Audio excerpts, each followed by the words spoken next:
घर का डिजाइन सिर्फ उसकी सुंदरता तक सीमित नहीं होता, बल्कि ये उस घर में रहने वाले लोगों की जरूरतों, सुविधा और रोजमर्रा की जिंदगी को बेहतर बनाने का माध्यम होता है। इंटीरियर डिजाइन का असली मकसद सिर्फ दीवारों को सजाना या रंग भरना नहीं होता, बल्कि एक ऐसा वातावरण तैयार करना होता है जो हमारे जीवन को आरामदायक, व्यवस्थित और खूबसूरत बनाए। और इस पूरे डिजाइन सिस्टम में अगर कोई सबसे बड़ा योगदान देता है तो वो है फर्नीचर। फर्नीचर ही वो एलिमेंट है जो किसी भी स्पेस को घर में बदल देता है। फर्नीचर सिर्फ डेकोरेशन का हिस्सा नहीं, बल्कि ये आपकी रोज की जरूरतों, आदतों और स्पेस की कार्य क्षमता को तय करता है।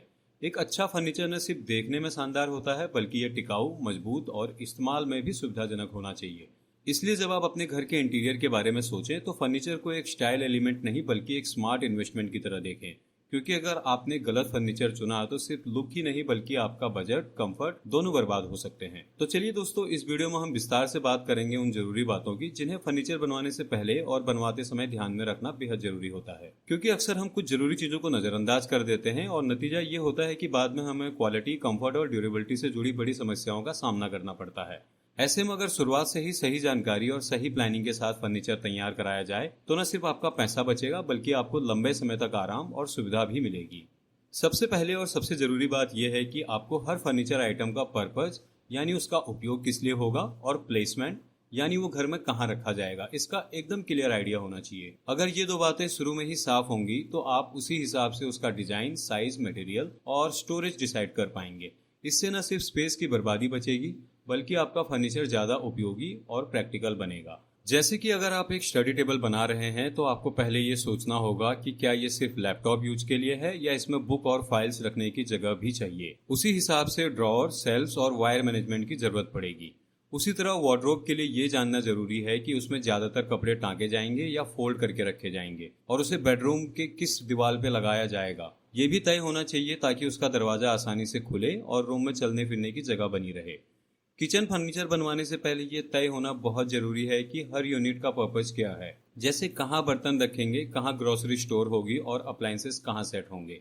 साथ ही प्लेसमेंट भी सोच समझकर होनी चाहिए, जैसे सिंक के पास वाटरप्रूफ कैबिनेट, हॉब के पास खाली स्पेस और ड्रॉअर में कटलरी या भारी बर्तन रखने की प्लानिंग पहले से करनी चाहिए। अगर ये बातें क्लियर होंगी तो फर्नीचर न सिर्फ सुंदर दिखेगा, बल्कि डेली यूज में भी प्रैक्टिकल और इजी टू यूज होगा। जब भी आप फर्नीचर बनवाने की सोचें तो सबसे पहली और सबसे जरूरी चीज होती है मटेरियल का सही चुनाव, क्योंकि यही तय करता है कि आपका फर्नीचर सिर्फ देखने में अच्छा नहीं, बल्कि टिकाऊ और सालों तक इस्तेमाल लायक भी हो। जब बात आती है घर के फर्नीचर की तो सबसे पहला सवाल होता है किस मटेरियल में बनवाएं जो सालों तक चले, सुंदर दिखे और बजट में भी फिट बैठे। तो चलिए जानते हैं कुछ सबसे ज्यादा इस्तेमाल होने वाले भरोसेमंद फर्नीचर मटेरियल्स के बारे में। Number 1, plywood. प्लाईवुड लकड़ी की पतली परतों को आपस में जोड़ के बनाया जाता है, जिससे ये बहुत ही मजबूत और टिकाऊ बनता है। अगर आप किचन, बाथरूम या किसी ऐसी जगह के लिए प्लाईवुड इस्तेमाल कर रहे हैं जहां नमी हो सकती है तो BWR यानी कि बॉइलिंग वाटर रेजिस्टेंस या फिर मरीन ग्रेड प्लाईवुड का उपयोग करें। ये पानी में भी खराब नहीं होते। Number 2, HDHMR।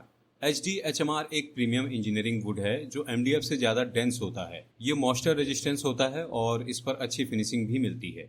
इसलिए इसे शटर, वार्डरोब डोर्स और मॉड्यूलर फर्नीचर पैनल में बहुत पसंद किया जाता है। ये टर्माइट रेजिस्टेंस भी होता है, लेकिन सीधा पानी इसके संपर्क में ना आए, इसका ध्यान भी रखना होता है।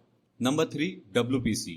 WPC एक ऐसा मटेरियल है जो पूरी तरीके से वाटरप्रूफ होता है। इसमें लकड़ी और प्लास्टिक दोनों के गुण होते हैं। नमी वाली जगह जैसे bathroom cabinets, balcony furniture, outdoor units के लिए परफेक्ट चॉइस है। सबसे बड़ी बात, इसे न दीमक लगती है और ना ही फंगस का डर रहता है। नंबर 4, MDF और पार्टिकल बोर्ड। अगर आप रेडीमेड फर्नीचर खरीद रहे हैं तो उसमें अक्सर MDF या पार्टिकल बोर्ड का इस्तेमाल किया गया होता है। ये सस्ते होते हैं और डेकोरेटिव पर्पज जैसे वॉल पैनल, टीवी यूनिट या बेडरूम के लाइट यूज फर्नीचर के लिए सही है। लेकिन ध्यान रखें, ये पानी या नमी से जल्दी खराब हो सकते हैं और ज्यादा वजन नहीं सहन कर पाते। Number 5, solid wood. अगर आप चाहते हैं एक रॉयल, नेचुरल और क्लासी लुक तो सॉलिड वुड जैसे टीक या शीशम सबसे बेहतरीन है। ये बहुत ही ड्यूरेबल होते हैं और इनका लुक कभी भी आउट ऑफ ट्रेंड नहीं होता।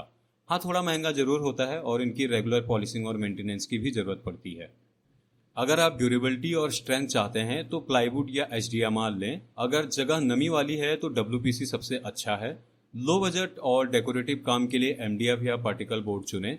और अगर रॉयल और लग्जरी लुक चाहिए तो सॉलिड वुड से बेहतर कुछ नहीं है। साथ ही ब्रांडेड मटेरियल का ही चुनाव करें ताकि आपको वारंटी, क्वालिटी और फिनिश सबका भरोसा मिले। फर्नीचर के मटेरियल के बाद सबसे ज्यादा फर्क पड़ता है उसकी फिनिशिंग और उसमें लगे हार्डवेयर से। यही वो चीजें हैं जो आपके फर्नीचर को एलिगेंट लुक, स्मूथ परफॉर्मेंस और लंबी उम्र देते हैं। लैमिनेट फिनिश कॉमनली यूज होने वाली और बजट फ्रेंडली फिनिशिंग में से एक है। ये वाटर रेजिस्टेंस, स्क्रैच प्रूफ और इजी टू क्लीन होती है। अलग अलग कलर्स, डिजाइन और टेक्सचर में अवेलेबल होती है, जैसे मैट फिनिश, ग्लॉसी और टेक्सचर फिनिश। और अगर आपको एक मॉडर्न और हाई ग्लॉस लुक चाहिए तो एक्रेलिक फिनिश का इस्तेमाल कर सकते हैं। ये किचन सेटर्स के लिए बहुत पॉपुलर हैं। थोड़ी फिंगरप्रिंट्स विजिबल होती है, लेकिन इसका शाइन फर्नीचर को प्रीमियम लुक देता है। पीयू पॉलिश एक डिजाइनर और स्मूथ फिनिश होती है जो मैट से लेके हाई ग्लॉस फिनिश तक मिलती है। ज्यादातर डिजाइनर वार्डरोब, वॉल पैनल और कस्टमाइज फर्नीचर्स में यूज होती है। ये थोड़ा कॉस्टली है, लेकिन आउटपुट बहुत प्रीमियम आता है। वेनियर फिनिश उन लोगों के लिए होती है जो नेचुरल वुड लुक पसंद करते हैं। इसमें असली लकड़ी की पतली लेयर्स लगाई जाती हैं जो पॉलिश के बाद एक रिच और वार्म फील देती हैं। लेकिन इसकी मेंटेनेंस थोड़ी हाई होती है, मॉइस्चर और पानी से बचाकर रखना पड़ता है। फर्नीचर बनवाने के लिए सिर्फ अच्छा मटेरियल और फिनिश चुनना ही काफी नहीं होता, उसके साथ साथ हार्डवेयर का भी सही चुनाव करना उतना ही जरूरी है। अगर drawer channel smoothly open close नहीं होते तो पूरे फर्नीचर बेकार लगता है। बेसिक यूज के लिए टेलीस्कोपिक चैनल यूज कर सकते हैं। साइलेंट, स्मूथ और मॉडर्न लुक के लिए tandem box soft close channel का इस्तेमाल कर सकते हैं। हैंडल लेस डिजाइन के लिए push to open channel perfect होते हैं। फर्नीचर के दरवाजों को स्मूथ चलाने के लिए हिंजेस काफी इंपॉर्टेंट होते हैं। नॉइज फ्री और स्मूथ एक्सपीरियंस के लिए सॉफ्ट क्लोज हिंजेस का इस्तेमाल करें। इजी इंस्टॉलेशन और एडजस्टमेंट के लिए क्लिप ऑन हिंजेस का इस्तेमाल करें। ग्लास कैबिनेट के लिए ग्लास हिंजेस बेस्ट होते हैं।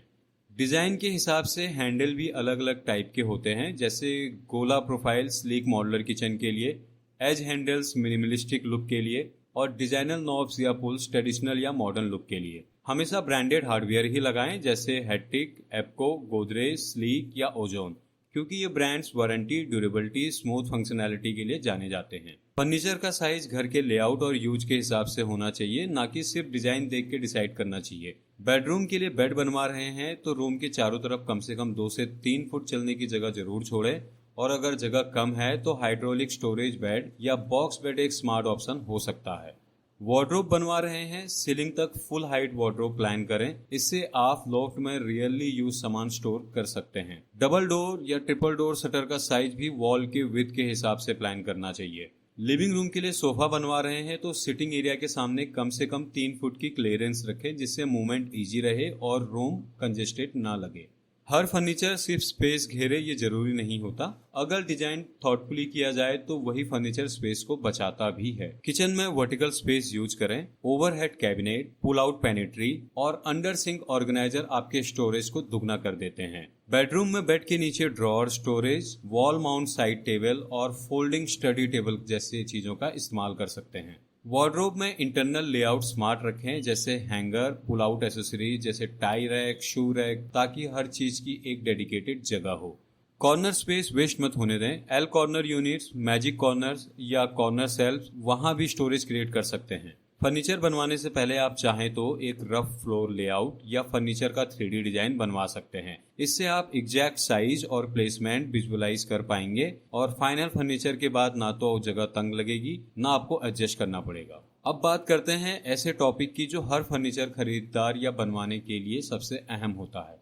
फर्नीचर एक लॉन्ग टर्म इन्वेस्टमेंट है और इसका बजट सिर्फ प्राइस से नहीं, क्वालिटी से जुड़ा होता है। सस्ता फर्नीचर लेना टेम्पटेटिंग होता है, लेकिन अगर material low grade, hardware local और फिनिश पुअर है तो वो फर्नीचर ज्यादा नहीं चलेगा। इसलिए बजट डिसाइड करते वक्त ये सोचिए कि एक बार पैसा लगाना है या बार बार मरम्मत करवानी है। डिजाइन और मटेरियल के ऑप्शन आपके बजट के हिसाब से कस्टमाइज किए जा सकते हैं, बस क्लियर कम्युनिकेशन और प्लानिंग जरूरी है। हर फर्नीचर कैटेगरी जैसे bed, wardrobe, kitchen, TV unit का इंडिविजुअल बजट फिक्स करें। वारंटी लेना एक एश्योरेंस होता है। अगर प्रोडक्ट में कुछ गलती या मैन्युफैक्चरिंग डिफेक्ट निकलता है तो आपको रिप्लेसमेंट या सर्विस मिलेगी। हमेशा ब्रांडेड प्लाईवुड, हार्डवेयर और फिटिंग का इस्तेमाल कराएं, जैसे ग्रीन प्लाई, सेंचुरी, हफेला, हैट्रिक, इप्को आदि। ब्रांडेड प्रोडक्ट पर 5 से 7 साल की लाइफ टाइम वारंटी मिलती है, लेकिन ये तभी वैलिड होती है जब आप सही डीलर से परचेज करें और बिल इनवॉइस रिटेन करें। किचन या वार्डरोब हिंजेस जैसे tandem channel, soft close hinges सभी पे वारंटी मिलती है, बस उन्हें सही ब्रांड से लेना जरूरी है। तो दोस्तों, अगर आप ये सारी बातें ध्यान में रखकर फर्नीचर बनवाते हैं तो आपका घर सिर्फ सुंदर ही नहीं, कंफर्टेबल और ड्यूरेबल भी बनेगा। उम्मीद है कि ये वीडियो आपके लिए हेल्पफुल रहा होगा। अगर आपको पसंद आया हो तो लाइक जरूर करें, अपने दोस्तों तक शेयर करें और चैनल को सब्सक्राइब करना ना भूलें।